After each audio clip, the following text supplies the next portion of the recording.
Assalamualaikum warahmatullahi wabarakatuh.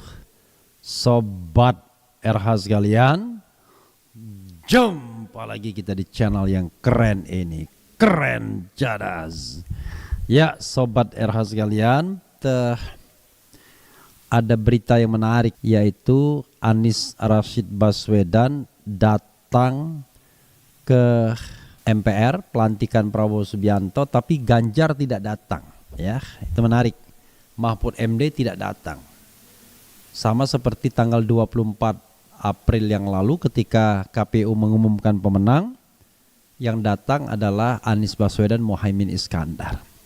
Bedanya adalah Muhaimin punya motif untuk melipir ke Prabowo, bahkan langsung dia mengundang Prabowo ke partainya setelah pengumuman KPU tersebut. Sementara Anies Baswedan sepertinya ingin memelihara tradisi gentleman dan tidak ingin dikatakan tidak sportif barangkali. Dan bahkan di sini Anies Baswedan tertangkap sedang makan bareng dengan Caimin dan istri, ya. Anies juga dengan istri. Oke, coba kita lihat, kita bacakan ya. Prabowo, Anies Baswedan, cipika-cipiki dan berjabat tangan erat, ya. Oke, ini dari Detik News. Prabowo Subianto menghampiri para tamu undangan usai dia dilantik menjadi Presiden RI. Prabowo menyapa satu persatu pejabat yang diundang, tak terkecuali Anies Baswedan yang merupakan rivalnya di Pilpres 2024 kemarin. Suasana keakraban ini terlihat di arena pelantikan Prabowo Gibran sebagai Presiden Wakil Presiden RI. Gedung Nusantara, Kompleks Parlemen, Jakarta, Minggu. Salam hormat Wakil Ketua DPR RI Rahmat Gobel ke Prabowo mengawali pemandangan di salah satu sudut kursi tamu ini. Gobel dan Prabowo kemudian bersalaman, nampak istri Presiden keempat RI Abdurrahman Wahid Gus Dur, yakni Sinta Nuria, di barisan kursi tamu ini. Setelah menyalami Gobel, Prabowo dan Anies kemudian berinteraksi. Melihat Prabowo sudah sampai di dekatnya, Anies langsung hormat. Telapak tangan kanannya diangkat sampai dahi. Prabowo kemudian berjabat tangan dengan Anies. Tangan kiri Prabowo menepuk lengan kanan Anies. Prabowo dan Anies nampak bercium cium pipi kiri alias cipika-cipiki. Setelah itu, keduanya terlihat bercakap-cakap singkat sambil bertatapan mata. Anies nampak tersenyum, keduanya masih berjabat tangan erat. Selanjutnya, Prabowo menyalami Wakil Presiden terdahulu yakni Tri Sutrisno dan Yusuf Kala. Prabowo melanjutkan langkahnya menemui para hadirin. Jadi Sobat Era sekalian, begitulah Anies Baswedan ya, ketika dihampiri oleh Prabowo Subianto. Luar biasa memang ya Anies Baswedan ini.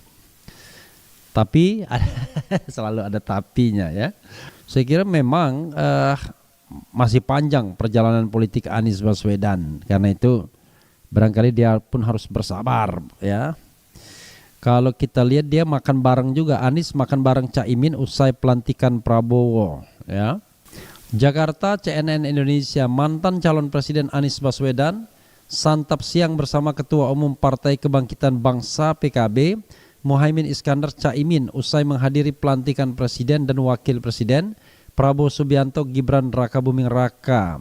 Dalam foto yang diunggah Anies di akun X-nya, kedua tokoh yang berpasangan dalam Pilpres 2024 tersebut terlihat makan bersama di sebuah restoran dengan ditemani istri masing-masing. Mereka duduk berhadapan sambil tersenyum. Makan siang bareng Caimin now, habis acara pelantikan, traktiran yang udah dapat pekerjaan baru, tulis Anies dalam unggahannya. Luar biasa. Ini menghina atau gimana ya? Anies dan Caimin menghadiri pelantikan Prabowo Gibran sebagai Presiden dan Wakil Presiden RI pada hari ini Minggu. Meski begitu, kontestan Pilpres 2024 nomor urut 1 itu hadir secara terpisah. Caimin menjadi salah satu tokoh yang bakal menjadi menteri dalam kabinet Prabowo usai dirinya dipanggil ke kediaman Prabowo di Kertanegara pada 14 Oktober lalu. Sementara itu Anies telah menyatakan tetap berada di jalur perubahan alias oposisi. Prabowo menurut saya tidak akan merekrut Anies Baswedan. Kenapa? Karena chemistry barangkali. Karena dia juga khawatir Anies bukanlah tipe yang bisa dia tundukkan karena memang tidak ada masalah apapun. Sementara dia mewarisi menteri-menteri Jokowi yang banyak masalahnya dan mudah barangkali diarahkan atau diperintah. Anies dan Caimin itu melampaui perbedaan orientasi politik atau perbedaan ideologi atau perbedaan apapun lah. Contoh misalnya Anies beroposisi, tetapi Caimin menyodorkan diri, ya kan? Jadi itu sesuatu yang menurut saya berbeda sekali. Jadi mari kita berpacu dengan prestasi. Kalau Anies sudah mau beroposisi, Caimin justru menyerahkan diri. Jadi saudara sekalian, jadi memang lebih pada chemistry ya. Beginilah, saya sama Kodari itu pernah akrab. Dalam pengertian akrab benar sih enggak ya. Tetapi kemudian ketika berada orientasi politik yang enggak juga pernah ketemu, makan-makan dan lain sebagainya. Tetapi saya merasa plong aja mengkritik dia. Karena saya menganggap Kodari tidak akan misalnya mengkriminalkan saya karena saya mengkritik dia. Atau sebaliknya, saya dikatain apapun santai aja. Nah mungkin karena pernah menjadi aktivis di society ya. Kalau kemudian Kodari memilih menjadi aktivis istana dan saya tetap aktivis society ya itulah perbedaan ya. Saya pun agak merasa gimana ya dengan Anies Baswedan, kok orang ini enggak apa ya. Memang posisinya maju kena mundur kena sesungguhnya. Kalau Ganjar Pranowo mungkin atau Mahfud MD mudah sekali untuk menghindar karena mereka kan lokasinya tidak di Jakarta. Tapi kalau Anies lokasinya di Jakarta jadi tidak mudah untuk menghindar. Karena itu ya hadapi saja. Dan menurut saya Anies lebih nothing tulus karena dia tidak membawa apa-apa di partai politik.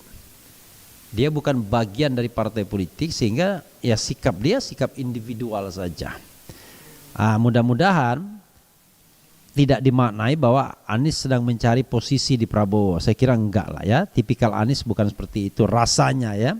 Tapi yang saya rasakan juga Anies juga sepertinya menghindari terlalu masuk dalam kegiatan civil society terutama yang menghadirkan banyak tokoh dan kritis ya.